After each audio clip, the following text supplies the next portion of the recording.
How's it going, everybody? JT here on behalf of the EV Mavericks Discord and the daily general discussion on our Ethereum. Boy, it has been a minute since we've done a show, maybe a week or two. It's been 2 weeks, I suppose. We are gearing up for this Clarity Act, but more importantly, I got to say hello to my friend LogrisTheBard, reporting from somewhere not in the United States for good. Say hello, my man. Yeah, let's see how the connection is from Europe. Who knows? Yeah, it sounds Yeah, good to me. Did you recover from all the World Cup partying going on over there?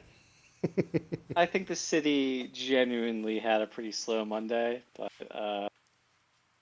That's but cool. yeah, hangover only lasts a day. I said it on the podcast last time. Kansas City is like we're just on cloud nine about all the international teams that came through, and just really enjoyed the city. And I think a lot of people, especially from abroad that had never been to the United States, had a lot of assumptions based off of I mean, we all have our assumptions when we watch the news or Reddit or whatever about what a place or people or region might be like. And a lot of the people that traveled here really had a killer time. This is a fun fact because, we're a barbecue capital of, I mean, the KCBBS rules were made in Kansas City, and that's an international barbecue competition standard. And so my nephew by marriage is one of the higher up guys at Joe's Kansas City. Joe's Kansas City is world famous. I mean, Obama's eating there. Anthony Bourdain, top 11 places to eat before you die. And they're famous for this gas station location. All right. I say all that to say this. They were so busy during the World Cup, they closed on Sundays because they didn't want to wipe out their employees because the employees were working like basically overtime for weeks on end. They said, we're going to close on Sunday. We have to give our employees a break. I'm going to give we hosted Argentina, Ecuador. I'm trying to remember who else came to Kansas City to play. There was a list of teams that got to play here. You would the country per capita, according to my nephew, that ate the most barbecue wasn't even close. It was Ecuador.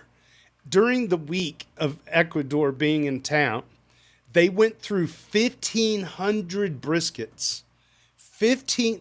That's a 1 with a 5 and a 00 after it. I can't imagine.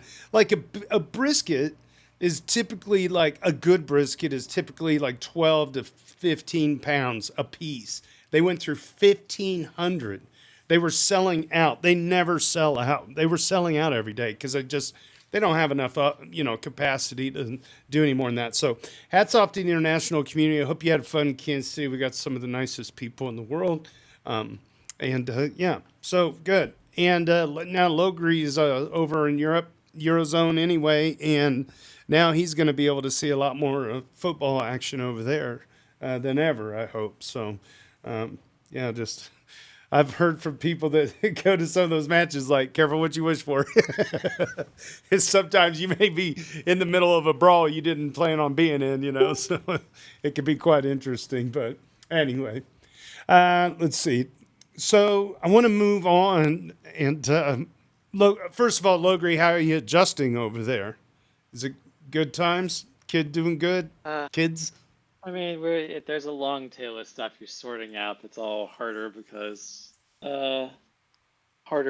like I don't have the visa in place yet. You don't have not like I'm a citizen of where I've moved to yet, right? Mm, So, right, not having the official state number makes some things harder. Like getting a bank account was just harder than it had to be. Getting gotcha. your Zipley fiber is just harder than it had to be, right? Like getting your fiber optic, I mean.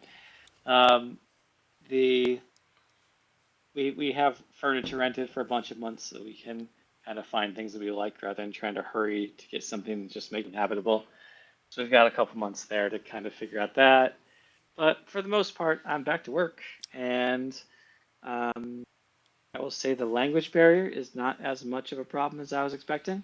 You just kind of, obviously, I'm studying every day, but um, if you're trying and they're trying, somehow you make it work. That's good. And um, the bigger change is actually just not having a car, going from suburbia to something like a major city, right? Oh, That's right? That's actually a bigger change. I still like Amazon delivery, Yeah. Costco delivery, DoorDash, all that, right? Right. But not having a car does raise logistic challenges on Mm. like, how do I get this big item home? I'm not going to carry it, Oh. through the metro, right? Right. They don't have a a dude on a moped that just hoists the piano Way on up the back and. the elevator up to our apartment is like seriously tiny. Mm. So yes, sometimes in order to get things in, you do have to take basically hoist it up there with a wheelie and some rope and get it over the banister to our terrace and pull it in through the larger doors there. The, I've the doors to the terrace are larger than the front door to the place. I've heard that when Americans move to Europe, they instantly lose 5 pounds and gain about 10 points on the I beauty scale. Has that happened yet? I definitely have lost 5 pounds. It was right. Good. Yeah, that's good. I That's can't good. speak to the beauty point, but the scale will tell you for sure I've lost 5 pounds. Just all the exercise of moving out of the previous place and then taking massive quantities of luggage through multiple airports, multiple days, right? Hmm. And then on a plane eating basically nothing for, a long flight hours for several days. Like, yeah, that took a few pounds off me. I'm more than make up for it on Delta flights with those Biscoff cookies or whatever they have on their flights. But anyway. Well, let's just jump into it. So, if you're watching us out there on X and LinkedIn and wherever, what else are we doing? We're doing Twitch now. Hello, everybody out there. If you're watching this, you want to subscribe and you want to catch our podcast after this show. If you can't watch us live, you can always subscribe to us. Just head on over to dailydoots.com. Designed and produced by our very own Hanny Abu. What a gem, what a gem. And we've also got Tricky Troll that handles all of our daily doots and the A word that handles our beloved weekly list. So if you don't know what that is, that means you need to get on Reddit, head on over to our Ethereum and start posting in the daily. And you too, son, might be able to get a point next to your name by yours truly. LogrisTheBard is our technical interviewer, and I'm JT, your host. So let's just dive in. First thing I want to go over is this whole Clarity Act situation, which is really taking over the news. And this was a Tech Insider website that I saw that they just posted something about 3 hours ago. So basically the recap here, I like this 90-second recap that they do here. The bill, HR 3633, answers the questions that have haunted U.S. crypto since 2017. That's a fact. Which tokens are securities and which ones are something else? So essentially the Clarity Act is giving the CFTC and the SEC a little bit of room to breathe within their own constraints on what part of the puzzle applies to who. So tokenized securities, like back in the days of the ICO sales, some of that stuff might be possible moving forward. Portions of it. I don't know how And much. to be clear, that part of the bill is pretty good. Yeah. Like how it defines decentralization is like they actually ask some people that know what they're talking about. And that none of the stuff that says like what part's the SEC and what part isn't is what's hanging up the bill. Yep. Right? That's the thing. Two things are hanging up the bill, and I'm sure someone will comment on this week. You have corruption type of stuff, like what's the president Ethics. allowed to do with his crypto? Yeah, ethics and corruption type of stuff that's holding it up. And the banks and the stablecoin stuff have been the traditional one. Yeah. So I'm sure someone will have chimed in. We'll read that comment and discuss at the time, but nothing about the SEC versus CFTC jurisdictional clarification has been holding up the bill ever. Yeah. And now it is really kind of down to politics. And, I think there's still some Republicans against it, but there are some Democrats that are for it. But it is clearly pretty divisive, But it's a big thing. I mean, to get 60%, it's going to be challenged. So they have a little chart here. They're saying what's the SEC territory versus the CFTC territory, and so I want to just do the typical assets portion here. Early stage token sales, they're like equity like tokens. That's going to be on the SEC side. The CFTC side calls Bitcoin, Ethereum, and the 16 assets named in the March 2026 joint classification. Those are commodities. So You can think about portions of the blockchain, the token that's native to the blockchain being the commodity, and then all the different tokens that can be built. Of course, you can't really do much of that on Bitcoin. And this is another thing about the Clarity Act is it's also going to kind of, I think, it's going to galvanize in some ways which blockchains end up being clear winners moving forward. And of course, we're biased to Ethereum, obviously. In fact, I was just like I was asking Grok what it thought. And you know what Grok came back with? It said like Solana seems to be the clear leader. I'm like, who's feeding that machine? You know, because it's like data. it was just like I was like, I think you're hallucinating because so many portions of Solana are centralized in a way that's not very fair. And then Grok comes back, oh yeah, you're right about that. It's like, just keep telling me what I want to hear, AI. Very sycophantic. Yeah, I get a lot of how astute observation. Like this is a real thing you've observed, and good job on like you're right to push back on this or something, right? Like the AIs are very sycophantic. And, yeah. Feels good for a while, but it does make you suspicious. Yeah, exactly. Yeah, and then as Logri was alluding to here on this, the 3 disputes blocking a floor vote, the ethics and the presidential crypto shit, which is fair, the DeFi and developer liability, and then stablecoin yield. So the stablecoin yield is a big deal. I think, correct me if I'm wrong, but I kind of feel like stablecoin yield in DeFi is kind of going to piss off the banks a little bit. They want to. Rightfully so. They have a fiduciary duty to their shareholders to try and stop this, right? Mm-hmm. Yeah. So like they're literally doing their jobs, but this is the government. They're not the government. They can go after themselves. We should be doing what's right for the people that the laws are for. That's right. Yeah, and this is like. Oh, how do I do this? Hold on one second. I was trying to get this image to come up. I don't know if you saw the thumbnail with the thumbnail with the Elizabeth Warren with the I was like clown makeup, and she's got a chain and it says big banks on her little placard here. I know I'm being mean, but this is what it feels like. These people in Congress and in Senate are just, somebody said it best. I wish all of our politicians had to wear NASCAR jackets that showed all their sponsors on the sleeves, because Elizabeth Warren. Their bags. Mm-hmm. Yeah. This isn't really about Bob and Alice. We should know that by now, but here we are. Okay, so let's just jump into the weekly roundups. We'll start out with the Doots. Let's get it going, huh? Yeah, I'm excited now. Cyberpunk 2077 chimes in Ethereum. Harpo Cryptes chimes in with a price of $1,882 and Alexis Kef with a 0.0288 on the ratio. Our weekly haiku, courtesy of JS Tiers. Contracts between us, stables, heterogeneous, 1 year ingenious. Wow, how does he do it? That's a good rhyme. God, how does he do it? Ethereal News. AI at this point, right? Yeah, sure. I'll take it, though. It's still good.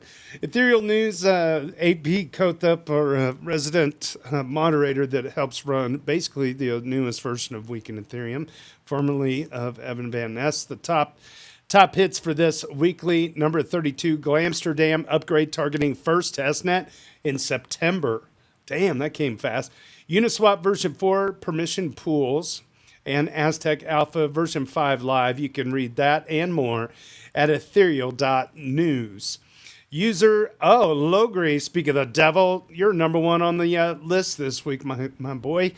LogrisTheBard is a duder number 262. I did not do the leaderboard. Let's do the leaderboard real quick.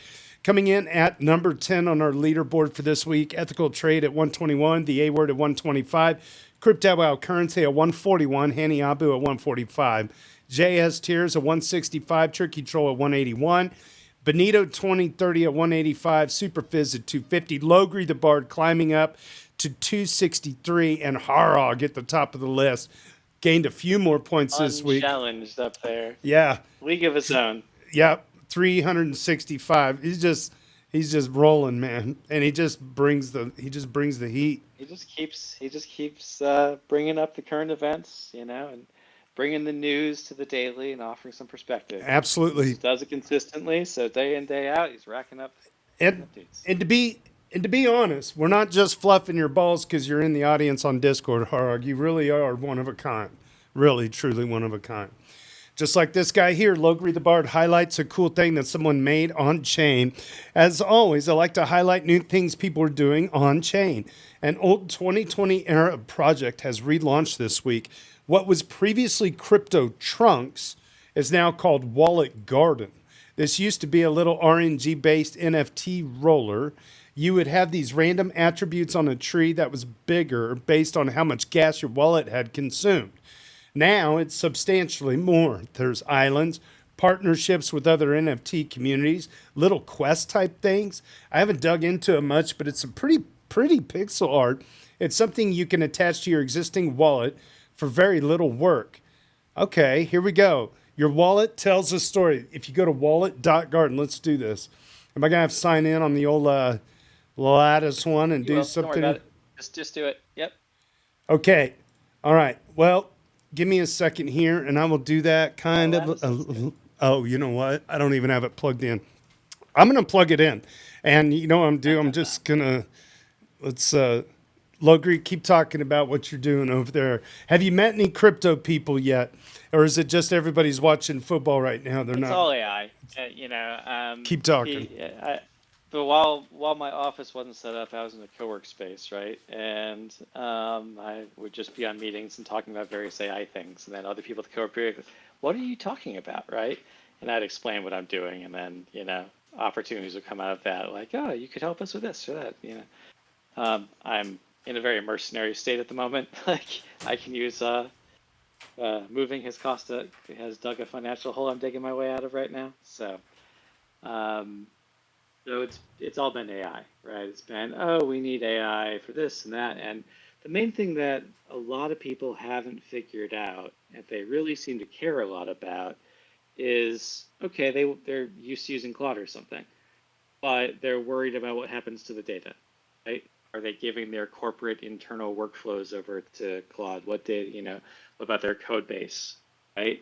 If someone asks for some portion of code from Claude in a month after it's had a chance to retrain, Claude will just serve it up to you, right? It's now part of the model. It's been trained on it, and so if you give it the right query, something like that or very similar is going to pop out of it, and that is obviously very concerning if that IP is sacred to your business or something, right? So pretty much everyone I talk to would love to have a more private implementation of AI, but they've never heard of something like Venice, and they would have no idea how to take an open source model like GLM and plug it into their business workflow themselves. So a lot of discussions have been on that type of thing. How do you get the type of privacy guarantees that they're looking for without having to run your own data center? And then once you have a model, what's the sort of who's taking care of the DevOps to scale that model? What's the cost model on that? And how do you integrate the result into your business workflow?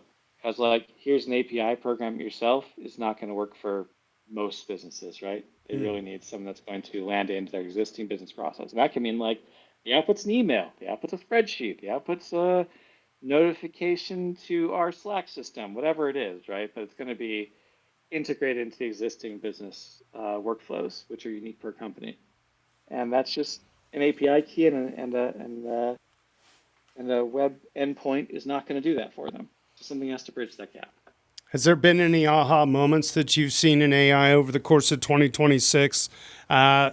Is the speed of all of this going faster or slower than you thought? The number of attacks is an eye-opening moment, right? Yeah. How many DeFi hacks have there been in the last 6 months, 7, 8 months now, right? Fair point. Even old protocols like Balancer, which had been out for 8 years or something, right? Major hacks in those. Just down the line, there was a major donation style hack that seemed to be 3 to 4 months in the making on SummerFi recently. So it's a scary time to have your money into any DeFi protocol where there's instant exit liquidity, because if you have instant exit liquidity, so does the attacker. So Aave had a hack earlier this year, right? It's a scary time because the threat vector of attacking AI has come a long way, and all the old code is still there, and the defensive sort of AI hasn't caught up, right? I mean, even if you identify a hack, you can't like patch Uniswap v2, right? All Mm. the liquidity would have to like move off of it. It's immutable, right? So it's a scary time. I think we need to have some type of rate limits on how much liquidity can be withdrawn over what period of time, and add these things to protocols and say like, yeah, you can totally withdraw without asking anyone any question if it's like $50,000. But if you want to take 20-30% of the protocol's TVL, pump Right. the brakes, right? Like there's got to be some sensible limit that's just an outlier that's well beyond normal behavior, but would still would still prevent the worst of the egregious hacks that we've had. Having absolutely no guardrails on exit is just not a viable design in the current AI age, where attacking bots are, you know, with the billions of dollars that have been stolen, they can pay for a fuckload of tokens. You know, They have all the budget they need to keep looking, right? For a long time. yeah, and with very little overhead, you know, like if you're gonna rob from a bank, the best way to do it is somehow do it from the inside. It's a lot more expensive to get a welding torch or a giant chuck to smash the entrance. If you could steal money out of DeFi, the overhead was just the amount of time you spent like prompting the AI bot to like do the deed. And it's kind of like the misinformation is easier to make than the truth, right? So more stealing begets more stealing in this environment. It's almost like its own self-licking ice cream cone of fraud. Because you just Certainly, the AI is as you see being attack trained to patterns, do it. You know the AI learns these successful attack patterns. So exactly. every time there's a retrospective, someone goes and very carefully explains the hack, and then the attackers are feeding all of those sophisticated engineering notes Yeah. into the AIs for training data, and then saying, look at all the other smart contracts and see if this applies, right? And they're pattern matching. And they're, like I said, with the amount that's been stolen this year, they can pay to continue to look on chain deeper and deeper for many years. Lots of tokens, right? How many And of literally billions of dollars. how much of it is state actors? Doesn't change the story. Yeah, fair. It doesn't. So my response is, I think that permissionless, fine, but we do need to have some time guards over most exit liquidity on most DeFi protocols, and we need better insurance mechanisms. And basically, in order for someone to be willing to insure in this day and age, you're going to need that time lock mechanism to limit the potential damage, right? Otherwise, who in the right mind is going to insure you for like 2% APR, right? Yeah. And you Hey, risk 100% of my money for an AI agent to go and steal it, and then I'm covering that AI risk for like 2% APR? No, right? So you're either going to have the APR and the insurance kills all the DeFi yield to begin with, in which case the insurance isn't going to grow or be useful, or we're going to have to get the risks down in this day and age and really start thinking about careful DeFi controls that prevent instant exit liquidity. I know that like gets in the way of some of the fully atomic composable chain stuff, but it all just depends on what is normal behavior. Can you detect an outlier, and can you do something about it in time? well said. We'll switch gears back. I got my Lattice connected. Grid Plus Lattice One, There not you a go. sponsor. Freaking love that company. You've unlocked your tourist achievement. There you go. There it So is. there's a So little I quest. get, Just you got one. I got one. Okay, so I got the tourist achievement. There's You are an my. elder. I'm an elder. This wallet was made in 2017. Let's hit the next button here. Oh, it's got a little music and all kinds of. This is Ooh, like a it's loud. random roll thing. So you got some daily rolls that you can do. That's kind of a budget, and you're randomizing attributes. So this is how the original crypto trunk project worked, right? Because you had like, a monkey in the tree or a witch flying by or whatever. I've got one that has a little Ethereum banner next to my tree because I like the simplicity of it rather than trying to roll for a million attributes all in the same NFT. But you have some rerolls per day, and then minting costs a little bit of money, a little bit of ETH, which is how they fund the project. It's cool. And once you have your tree, that's a little island, and you can start to, with other NFT communities, kind of add things to your island. I'll be So damned. it's kind of gamified, but it's just a pleasant little thing. So what's the rarity score here? Is 1793 of what? Yeah, just roll it again. You'll if you roll it enough times, you'll kind of get a sense of what's normal, right? That one's more rare. So the first one couldn't have been that rare, right? So Okay. you figure out what attributes as you see them that you like, basically, right? This one's even more rare. So do you like the kind of frost angle? Do you like the different It says tree? element is a rabbit. There's a whale up Yep. here, and it's a purple Sky whale. palm. Yep. But it's like I can go back and look at them, and if I see one I like out of every one I've rolled, okay, so that's cool. So I could go back and pick the one I want. Like Rarity. that, yeah. This is your least rare tree. That was kind of a again. I don't necessarily think that more rare is The, better, right? I gotcha. really go for what aesthetic because I'm gonna Yeah. be looking at this. So Yeah. if I get a pleasurable aesthetic, that's more what I'm interested in. And then I don't care about the rarity score as much. I just want to build my island and have my little gamified happy music and stuff, right? It's So I'll just mint this one here. Reminds me of a tree that's near my house that I like that has a really cool canopy to it. And you can always go yeah, back message and that needs signing, sir. yeah, it's still pushing. Okay, begin signing process. Here we go. Approve. All Boop boop. right. Shuffling. Through the blockchain we go. And then voila. It says transaction completed. So Good. what I proposed these guys, so hit continue. What I proposed these guys some years ago is that they take some of the like ClimaDAO tokens, ClimaDAO, Yeah. and I wouldn't stay in the loop. I'd Yeah. just say no thanks and move forward. So now you got your little island, right? As you can see, you got this dude over to the side, and he give you a little quest, right? And Oh, you can that's start to neat. attach other things to your island and build it out, Okay. kind of quest system. That's cool. Let's give Ready? Crypto Trunks a little follow here and a little post and say, hey, doing a live demo right now. Nice project. And dailydoots.com and the at EV Mavericks say hello. Close enough. There we go. Boom. Ship it. My suggestion to these guys some years ago was they should get some ClimaDAO tokens as like the base carbon tokens Okay. and bash it into your tree and figure out how to make it yield bearing and self compounding. So I could have my digital tree literally soaking up tons of carbon from the real world. Oh, We could damn. make a community. We could make a community of these trees and have like an EV Maverick forest. So Let's go.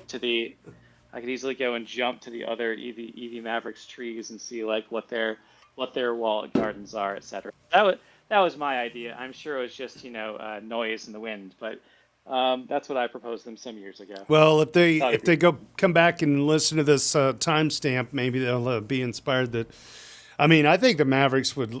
I think it's cool. I mean, this is the kind of stuff that I kind of like. You know, the fun parts of what used to be happening in crypto with this stuff. I mean, exactly. I mean, how many like things like Zapperfy? Remember their NFT quest and I mean, I can just think of a lot of games, everything from Yams to Wizards to there was like a KFC token or whatever, right?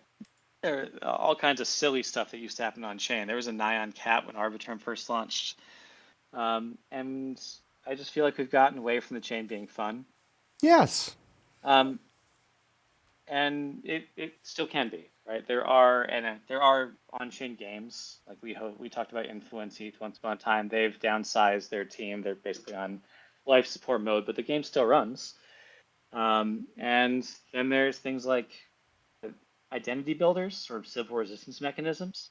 So sort of gamified things like there's a rabbit hole GG and there's a layers Oh zero yeah. project where you can kind of like mint cubes and the number of cubes you have kind of represents like how human you are, at least like gas and how many different things you've tried. Yeah. So it's kind of like an advertising mechanism. They can partner with the other things. Like, have you ever deposited, liquidity to Uniswap V3? Now for a week, if you want to do that, you get 1 cube or whatever, right?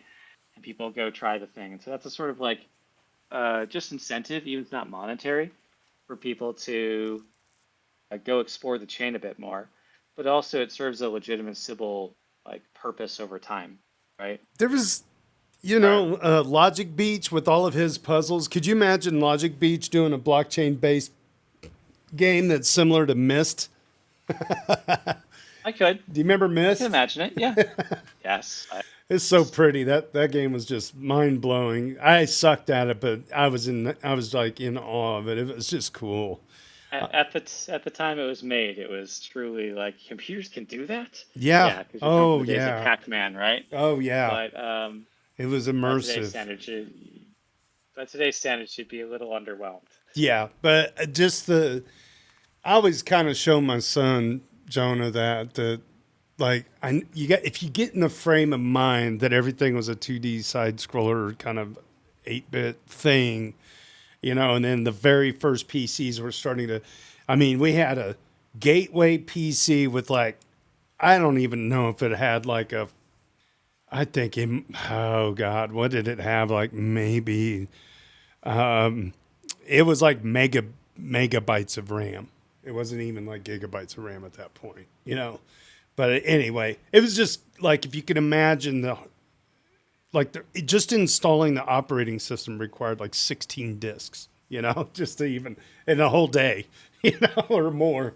But anyway, we'll move down the list if we can't reminisce too long. Otherwise, people are going to be like, yo, dude, get off your 56K modem and get back to the show. All right, here we go. User Flashy Butterfly 6310 asks if the DTCC is not using public blockchains is a big deal or not. And Numerous Rune 4947 tells us why we shouldn't sweat it. Okay, so this is the tokenized stuff with the securities. I believe this. Okay, there it is.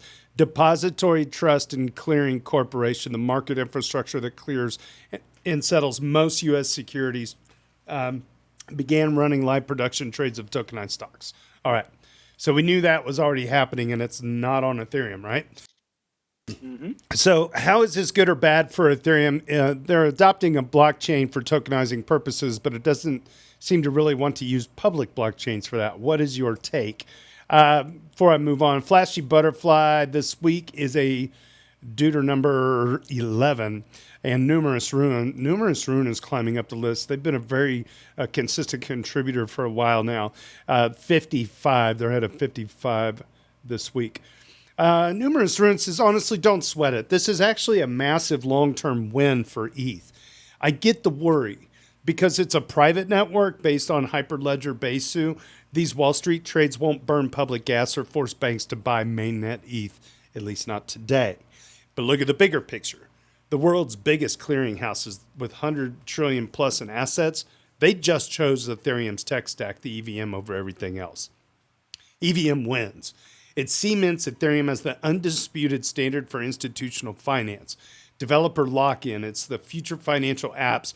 They'll keep being built in Solidity, starving other chains of dev talent.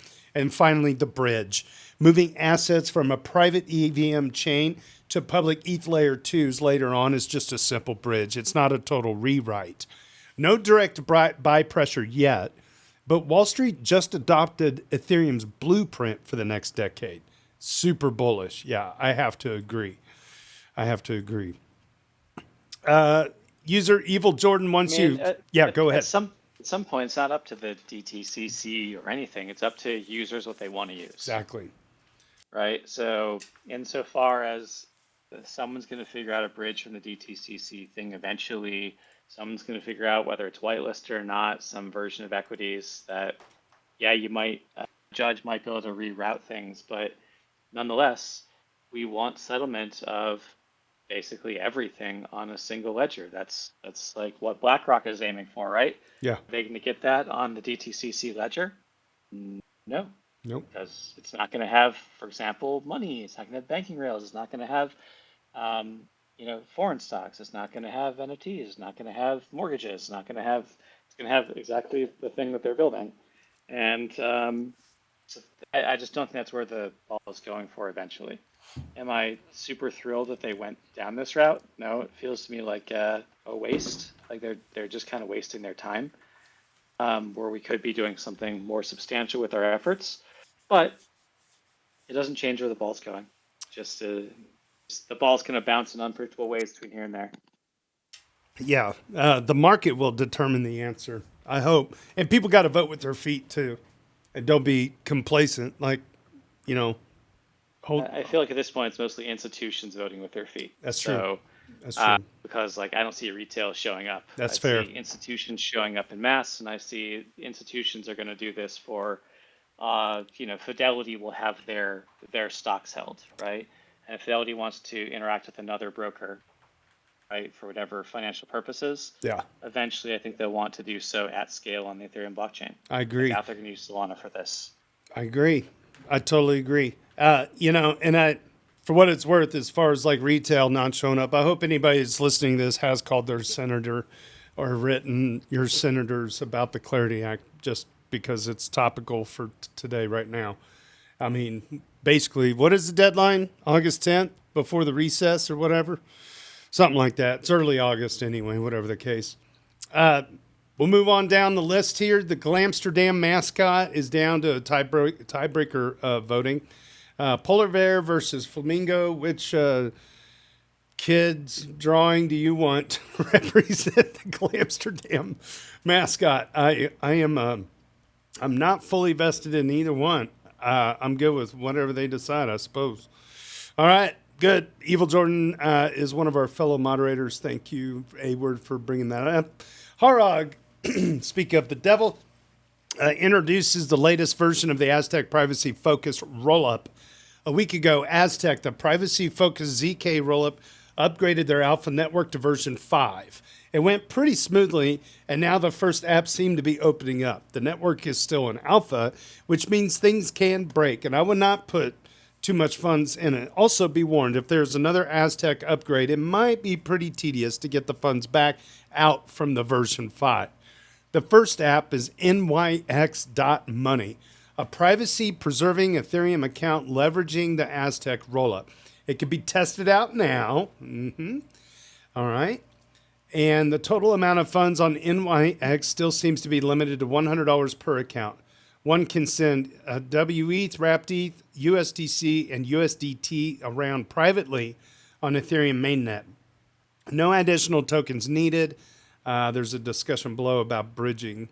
It's just plain Ethereum mainnet transactions. It's pretty neat. Spots are limited and only open for the next 24 hours until full. I tested NYX.money out already a few weeks ago. It's a pretty good experience, even though I had to use one of my UB keys to store the passkey for my account. Not super happy about having to use another hardware device besides my wallet to get to that account. I guess it highly depends on your setup, though. There's more information on x.com. I clicked on the cancel link. X.com, Aztec network, if you want to check them out. All right, good stuff. Gumpa Bucky mentions the concerning OpenAI incident. Gumpa Bucky this week is a Deuter number, 16. Sorry if this is off topic. Yeah, it kind of is. And I don't pretend to understand all this, but the Hugging Face incident scares me. There's a security incident at huggingface.co on their blog. Quote, autonomous AI-driven offensive tooling is no longer theoretical. It lowers the cost of running a broad, patient, multi-stage campaign, and it operates at machine speed. Defending an online platform now means treating the data and model surface as a first-class attack surface, using AI on defense to keep pace. It's not a good time for the world to be polarized on this. Harag, our top duder, replies even more. The story gets even wilder than that. The attacker wasn't any of the usual cybersecurity threat actors. It was OpenAI itself, which internally tested a new LLM model. The new model should only have had limited internet access and was tasked to solve a handful of cybersecurity tests for benchmarking its cybersecurity capabilities.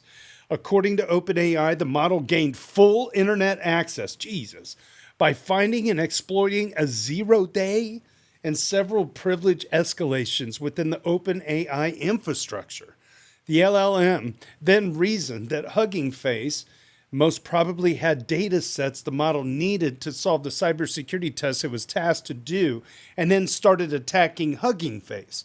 So OpenAI is claiming to have accidentally have an attacking Hugging Face, or having accidentally attacked Hugging Face. That to me reads like a 90s cyberpunk science fiction. I'm not sure I believe that story. Anthropic and OpenAI are known to oversell their models capabilities for marketing purposes. We could even go a bit further into conspiracy theory land. Here we go. Recently, Anthropic and most probably OpenAI as well have gone on a warpath against OpenWeight's LLM models. These are models anyone can download and run on their infrastructure. OpenWeight's models have become very capable in the last year and now are pretty close to closed-weight's models. Banning OpenWeight's models seems to be the best way for closed weights and centralized LLM providers to secure their market share. Scaring the world into free-running LLMs are dangerous is a pretty good way to achieve such a ban, at least in some jurisdictions. Not sure if this is what is actually happening, though. You can read more about this report. Actually, there's a subreddit that's got broader discussions on Reddit /r/local LLAMA. Okay, so if you want to check out a different subreddit dedicated to some of these topics, you can do that. And yeah, you can find all these links at dailydoots.com. Just click on today's show. LogrisTheBard. Is this the monster trying to escape the box? Am I reading it that way? Okay, so this is case study material for the human value alignment problem, right? Got you. Okay. You task the AI, you ask the AI to do something. Right. You didn't properly align what it was optimizing for. So it went off and tried to achieve exactly what you asked for in a very rational, kind of gray hat way, and can lead to disastrous outcomes. Just like that. If you go to Wikipedia, there's something called the paperclip optimizer. Yes. Which is an AI takes over the world and like kills all of humanity in order to turn the entire world into paperclips because someone said make more paperclips for me, right? Yep. That's just like an exaggerated version of the human value alignment problem, but this is a real example of the human value alignment problem. Yeah, not theoretical. We do not even have a mathematical framework that can accurately describe in mathematical terms to any rational agent, LLM or otherwise, what humans want. Yeah, because we're all greedy in our own individual ways. No, not even that. Even if it's just one individual human, you cannot describe your values, what you prefer A over B, consistently to an AI in any language that you can do calculus on. It's like saying, right? What is love, right? You know? Yeah, right. So it's hard enough for one person. It's many orders of magnitude harder for all of humanity, but we're not even trying to optimize an AI for all of humanity. Even OpenAI didn't want OpenAI to attack Hugging Face, yes? Right. So this isn't like an example where this is one party versus another in some competitive thing or like crime, some adversarial condition. This was just, they asked it to do the thing, and it tried to do the thing that they asked it to do. Straightforward in the pursuit of that. It made a logical conclusion that it needed resources. It made a plan to acquire those resources. It got in a loop in order to get that plan, and voila, Hugging Face is being attacked, right? I might as well have said, if voila, 10,000 people are dead. It'd been no different. It doesn't give a shit, right? Right. You can't anthropomorphize these things in a way that most people have a tendency to do. It just doesn't have it's not trying to be greedy. It's not trying to hurt people. It doesn't care. Right. Like these things, they don't care.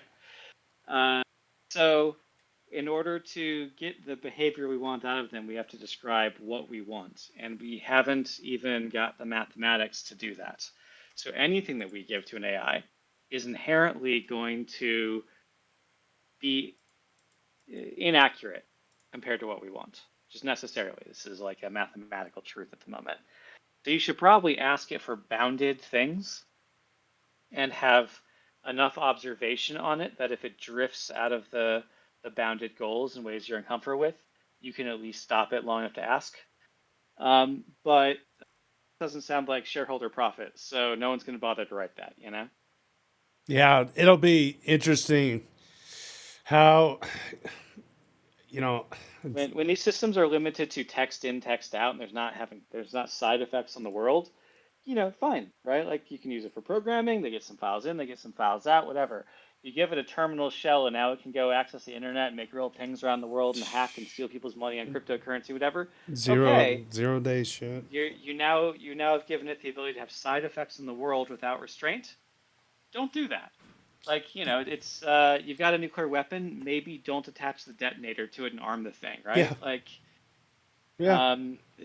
these things are inherently dangerous, but that doesn't mean they have to be weaponized, at least Right. by accident. What you really need to avoid doing is the control loop or the cognitive layer on top of the LLM. It says, here's what I want, make a plan, decompose the plan, start executing and having side effects, measure the side effects, and then replan, around what's happening versus what I expected, yada yada yada. Then use hierarchies of that in order to achieve broader and more ambitious goals. That is basics of a cognitive architecture. Don't strap an LLM into a cognitive architecture without some type of monitoring and accountability. Yeah, But people are going to do it. They just will. They just will, and there's just maniacal people out there too. They're just like, we're just gonna speed run this thing. Oh, there's maniacal people, but like you could buy a bioengineering, fab lab and CRISPR yourself some virus for $10,000 and like kill millions of people, but no one's done that. Calm down, Fauci. Right? The difference here is I don't really have a good profit pathway to creating a killer virus, but there's an easy profit pathway to, hey, go and do this thing for me, AI, and then I underspecified what I wanted, right? Like I just say, I want to be richer, or even not take the greed out of it. I want everyone to be richer. It says, cool, I cranked inflation up to 11,000%. You're welcome, right? Everyone's wealthier. Number go up, right? Yeah. Yeah, it'll be interesting. It's gonna give you what you ask for. It'll be interesting to see also just in general with AI, like something that kind of, I don't know. There's so many. I think everybody's kind of talked it to death, all the theoreticals and the what ifs and whatnot. But I wonder how close we are to enough AIs hallucinating in front of doctors, lawyers, politicians, and whatnot that it changes the way labor is distributed. Because the AI is actually wanting more data centers or whatever. You know what I mean? Like it starts to shape society around giving it more of what it wants. And it's like more data centers seems like an easy, relevant thing right now. It's more accurate to say that the money wants more data centers. Capital wants to acquire more capital. Right. And it views AI as a vector for doing so. Yeah. And so capital is redistributing resources of society in ways that benefit humans less and benefit capital more, which is kind of an extenuation of a trend that's been running since 1970. And AI is only going to make that curve go a little more exponential than it already was. Why 1970? Is that because dawn of the internet and the computer age? That's then just the charts. Oh, it's just the charts. Okay, there you go.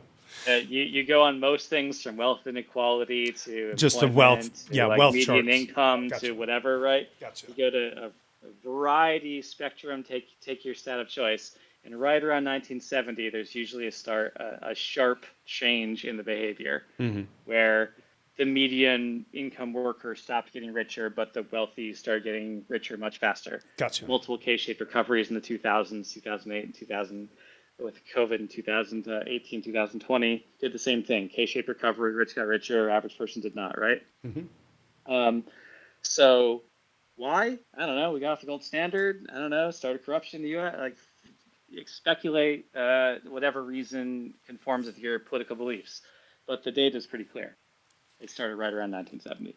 That makes sense, and it's also this weird juxtaposition, I guess, with wealth inequality is like even the poorest person has access to still like pretty decent shoes, and everybody's got 2 TVs, even if you're poor. Like all these different material things, and like at least in the United States, there is access to food. It may not be healthy, but prior to 1970, there was a lot more starving. So I don't know. It's true, but jobless numbers are looking pretty bad right now. Jobless There's numbers, definitely ability to buy a a recent home. uptick in unemployment, at least in my software engineering kind Yeah, of industry. It's getting hit real hard right now, cost of and I think education. it's just the early adopter of AI. Yeah, As you push adoption into less tech forward industries, you're going to see the same pattern play out across other industries, and so. yeah, Um, it'll I be don't think the interesting. society is ready for some of the conversations we need to have about that. Yeah, I A, 100% a with you. lot more, a lot more pain is going to happen My first. daughter is she's going to college this for freshman year. We'll be empty nesters, and I've already told her, I'm like, figure it out by December, because the amount of debt.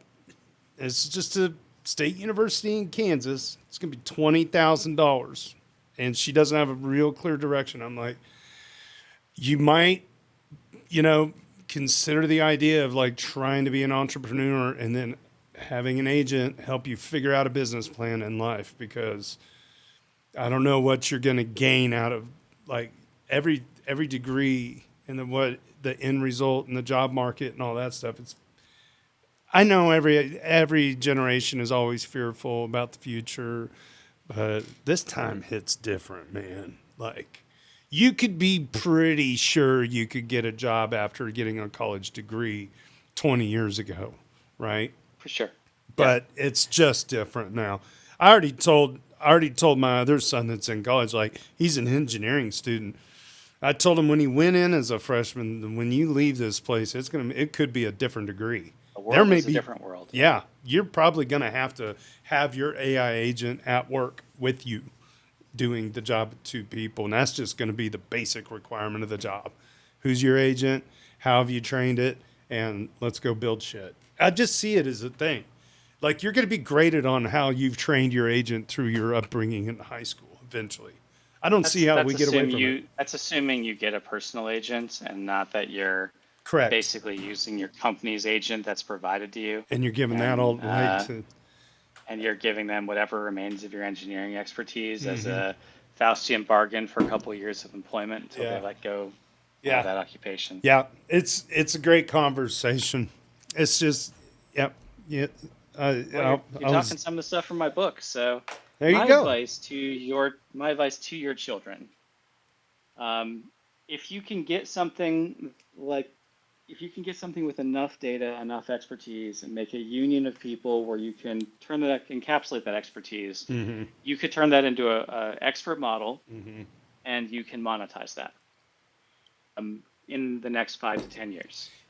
If you don't have that type of job or you don't have that type of expertise, you can start to build agentic meshes that combine those skills into work tasks, into workflows, into skills, into roles, and basically accelerate the curve at other people's expense. But at least you will gain a livelihood. Yeah. In other words, you'll be automating away hundreds, if not thousands, of jobs per year that you're doing that. But at least you will be employed in the meantime. Yeah. Humans got to get back to So coordinating. we sucked at it for thousands of years, but at least we sucked at it, but we were ineffective at causing change, right? Yes. Causing change at a global scale was kind of limited by humans. Yep. Now we came by the Industrial Revolution, and we see the effects of things like climate change as that starts to get out of hand. But it's kind of like a baby is entirely irrational and would totally hurt his entire world around him in his anger or whatever, in his ignorance, but is a baby, so just can't, right? Right. Slaps at things feudally instead. That's, humanity is just that, but a little bit more up the power scale, right? Yeah. An individual human. But coordination is the great thing that humans need to figure out. And coordination technology moves at a molasses pace compared to things like weaponization, right? Things like information technologies, of which artificial intelligence is within. So I I don't know where else in the world coordination technology is having any progress outside of blockchains. Like you get what, SPACs or something, and that was about the yay, TradFi pat them on the back. So that was their invention for the last 10 years. They got SPACs, yay. We need something that can like solve world hunger and antibiotic resistance and nuclear proliferation. Like, can we get some real advances, right? Yeah, we need And so far, something the answer really is kind of tangible. no. We need something tangible. And I think those technologies are already available in here or just on the cusp of being here, but they're all in blockchains, right? Where it's happening, it's in blockchains. But even there, it's underinvested.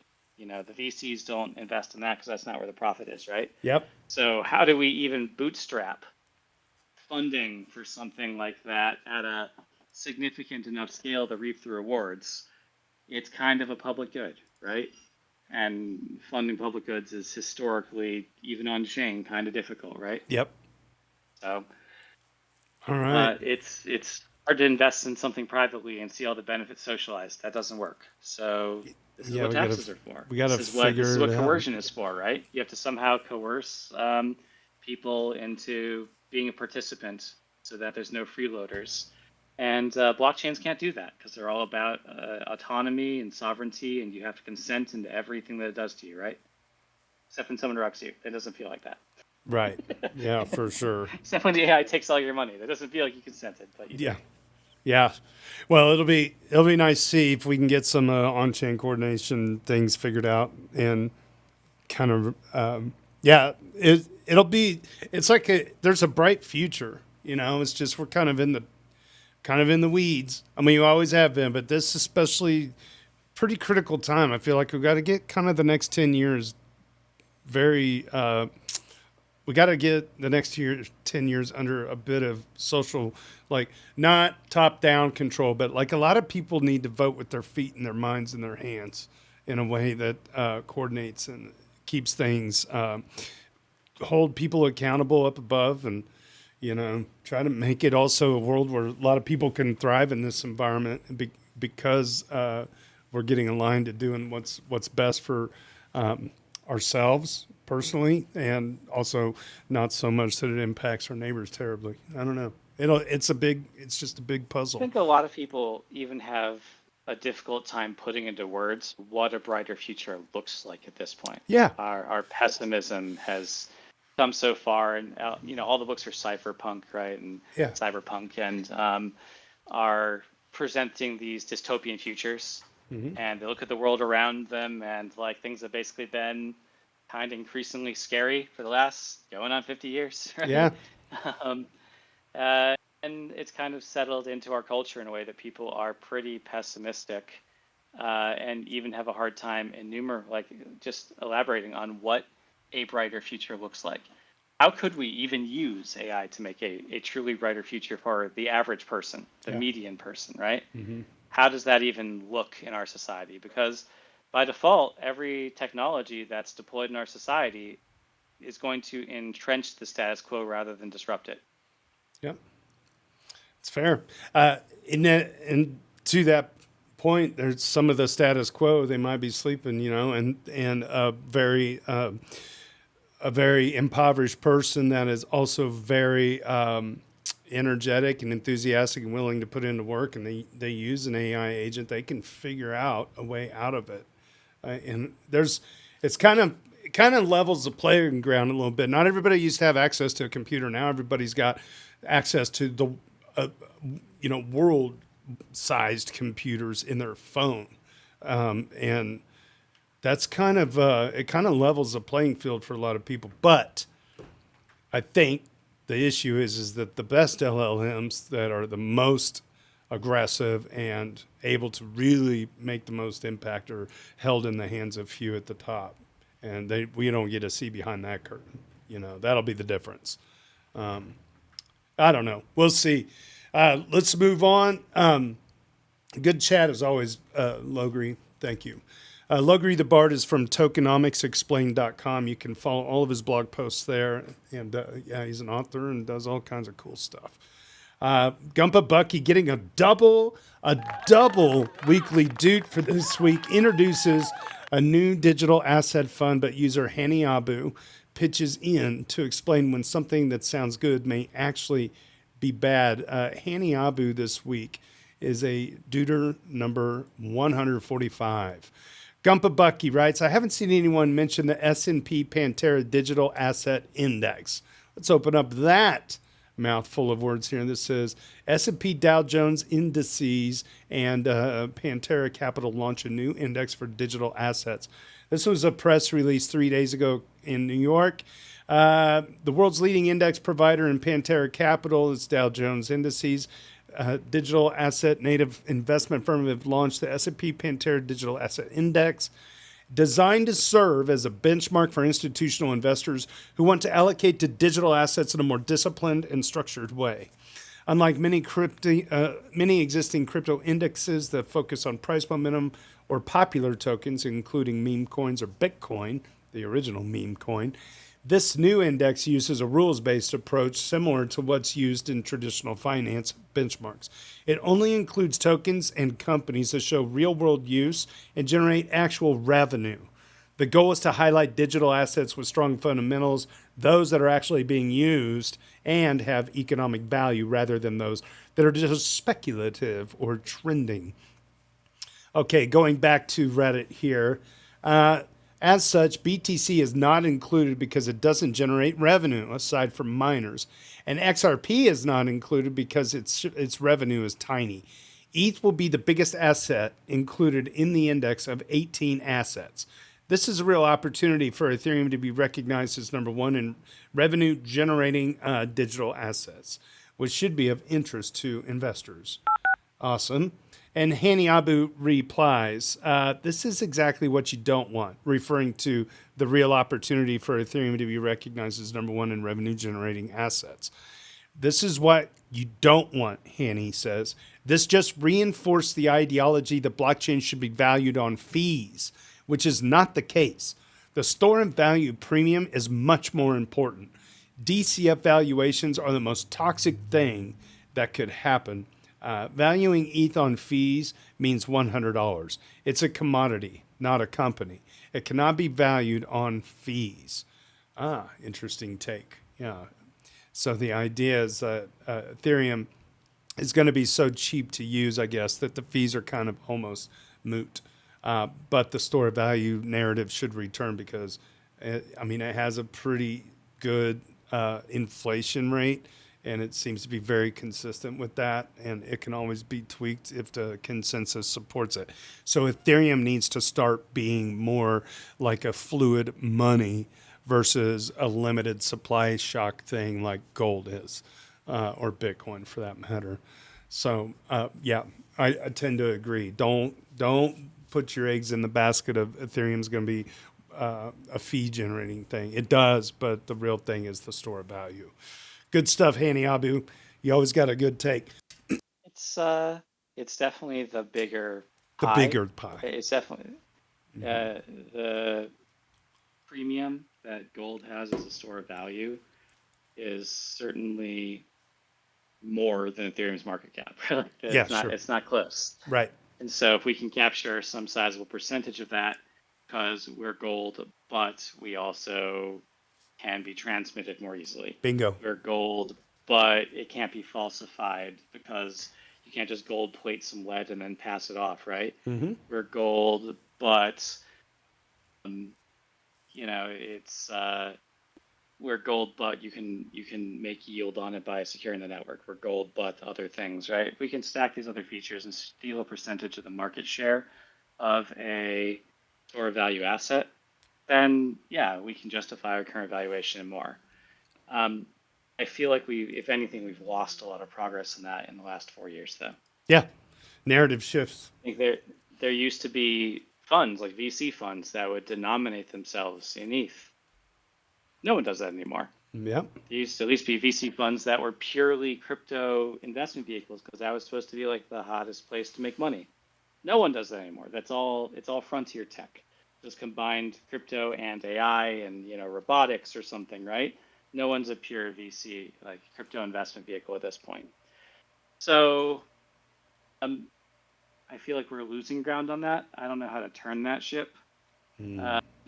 Certainly, we're fighting with BTC over that.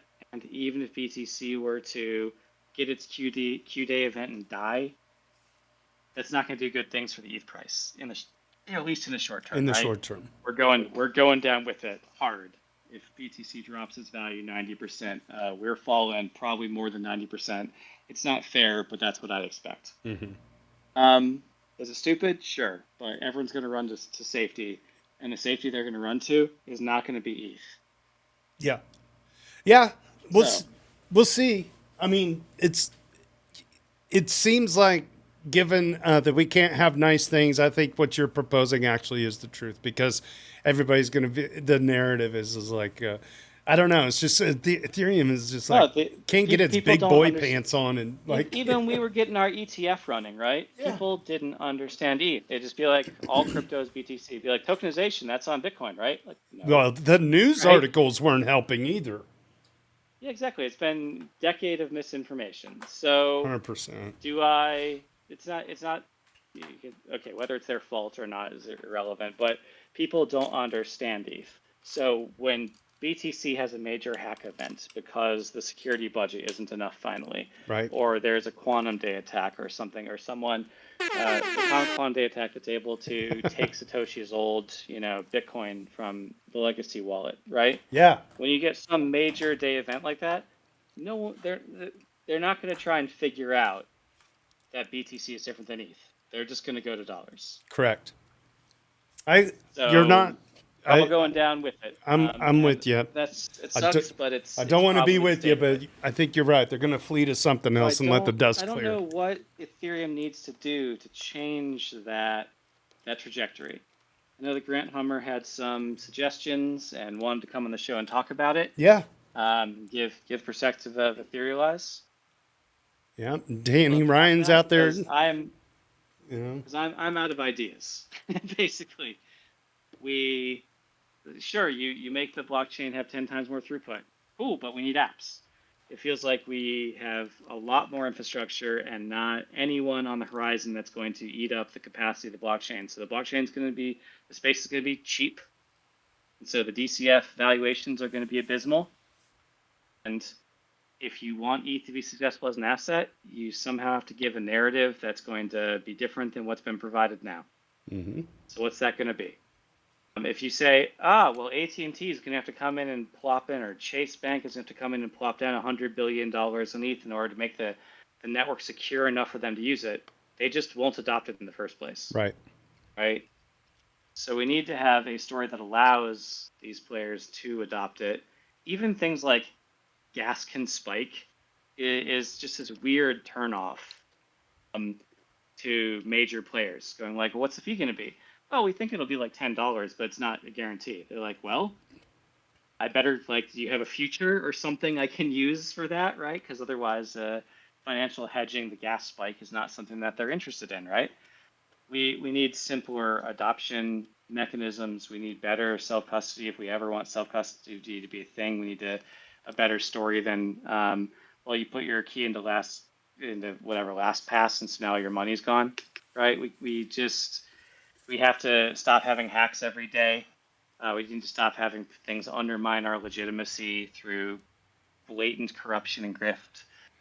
Yeah, these are all. And I just don't know that we can tackle one, let alone all of those bullets. So I don't know how you shift the narrative. Yeah. But I would love to hear the perspective of Danny Ryan or a Grant Hummer or Vivek. They were just on. Tell us how we're gonna change the narrative, guys. Yeah, they were just on with who's the British guy, Real Vision. I haven't watched the episode yet. Rahul Pal. Yeah, Rahul Pal. And then again, it's just hopefully time heals all that stuff. It's just kind of like, it feels like Ethereum's been beat down. Time isn't healing but it's right like now, right? it's We're still worse than we were 4 years ago. It's still chugging. It's never had a hiccup. I mean, technically it's flawless. It's like it's kind of like people never really complain about the internet until it goes out. We've stopped kind of caring about how I mean, it used to be exciting to like go to this place called online, and for those first few years, it was just, Waiting for the modem to dial. Yeah. yeah, it was like euphoria, right? It was so fun. And then it's just like, God, it's taking like a second to load this page. Why? Which is the expectations and like the barrier to entry. What hasn't changed is like the cost of getting online, right? It's still it's gotten a little cheaper over time and more people than ever are online. But we stopped kind of like all those little fun things about doing it, or, you know, that's all left to the nerds at the top. But we don't really monetize. It used to be you used to pay by the data. Your phone bill would have like all of your data charges for being online, you know. So it's all monetized in a different way. But you're right. I just feel like Ethereum has like had this weird bumpy road of like we get going in the right direction and then there's a black swan. We get going in the right direction, it's a black swan. And a lot of times, to your point, it's not even Ethereum related. It's like some other thing happens, but somehow Ethereum gets punished more. Yeah, the yen trade starts to unwind, and then we're down 20% a day. It's like what happened? God. Okay. Well, let's wrap up this show. It looks like our big boy Harog at the top of the list. He's had a double weekly shout out. Harog is and if you're giving us the update on the Ethereum economic zone for people interested in what's going on in the EEZ, the Ethereum economic zone side of things, they've recently released a first monthly blog post about their progress and goals. For those who do not know, the EEZ aims to connect rollups and other side chains synchronously together through the magic of real-time proving, mainly ZK proofs, with Ethereum mainnet as the center of coordinating them together. The blog summarizes what was presented at DAppCon in the Berlin Blockchain Week in June. I did not watch the individual talks yet, but I guess there is something in it for everyone.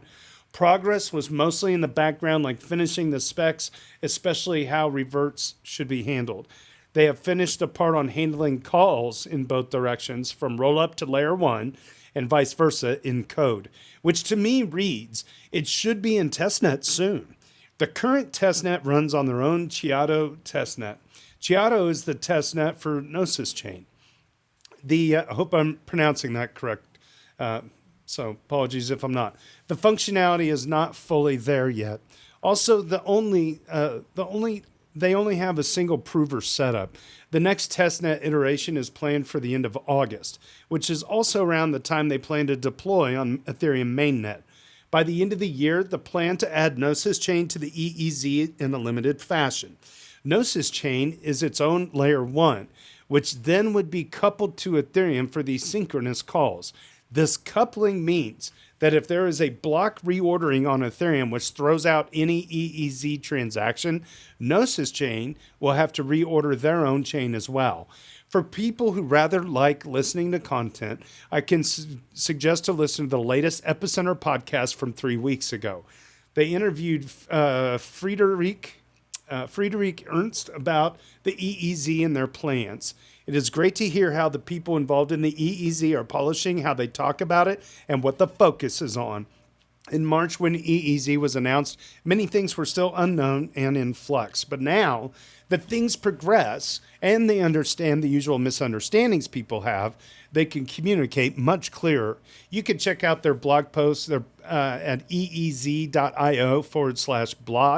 And then, of course, check out the Epicenter podcast at epicenter.tv. That's episode 642. Yesterday's let's see, part of it. Okay, there's a quote here. Okay, that's it. Even though the form is long, technical. I'm skimming here because some of this got copied twice, it looks like. Let's see. The conclusion is that becoming a rollup and joining the EEZ is the best way to go forward. The plan is that in December or January. For users, nothing will change the state, which means all your tokens and transaction history will remain. Just who is able to produce the blocks will change. This also means that the existing validators will not be needed anymore, and the current bridge validators run by Gnosis themselves will be repurposed to prove the chain and run the composer on the Gnosis rollup. They also will rename Gnosis Chain to Gnosis EEZ to make it clear it is not an independent blockchain anymore. Even though the forum post is long, there aren't too many technical details on how the chain will work. They said they will likely use trusted execution environments, also known as TEEs, to prove the chain and not ZK proofs, at least in the beginning. They plan to move to ZK proofs later on when the EEZ specs are ready. They will use a centralized sequencer, and there's no decision made on whether they want to decentralize the sequencer set, but it is definitely not a priority. They also do not plan to have a forced transaction inclusion from Ethereum to Gnosis EEZ. They plan to focus on the basics first. I'm honestly surprised about this forum post, even though I argued yesterday that it does not make too much sense to remain an L1 and become part of the EEZ. Being a rollup or more general in a layer 2 makes more sense. I honestly expected this to play out on a much longer time horizon because Gnosis evaluated and dismissed becoming a rollup pretty clearly 2 years ago. Looks like the EEZ and maybe them having to hard fork their chain last autumn changed a lot in their thinking about security and how much they pay for it. Overall, it's great to see. Gnosis and Gnosis Chain have been contributing quite a bit to the Ethereum ecosystem, and I prefer them being closer to Ethereum than remaining an L1. I really hope this Gnosis improvement proposal goes through. You can check out the rest of that at forum.gnosis.io. It looks like GIP 153 regarding the Ethereum economic zone. Good post. Great news. Good job, Harag. Good job, Harag. Smashing it. All right. Well, that's it for today. Check out LogrisTheBard at tokenomicsexplained.com. Thanks so much for sticking around and being a technical host on this episode. We do have 2 guests in the works coming up in August, most likely.